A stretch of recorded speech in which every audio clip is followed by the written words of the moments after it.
Before we move on to our wet ingredients, I want to just talk about brown sugar for a second. In baking, like in life, rules are meant to be broken, and the one exception to the rule of how we measure dry ingredients is brown sugar. So because it's sugar mixed with molasses, and that molasses makes the sugar a little bit damp, it straddles the line between wet and dry, and we have to measure it separate, like specifically in its own way.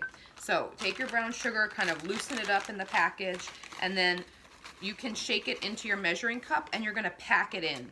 So for brown sugar, that is the only ingredient I can think of that we actually are going to try and get the air out.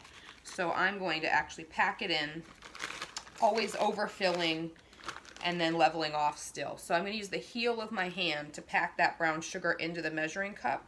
And if I need a little bit more, collect a little bit more, so that there aren't any air pockets left in there. And that's the way we make sure we get a consistent measure on brown sugar. And then I'm still going to level off once I've done that so that I'm getting a totally flush cup of brown sugar.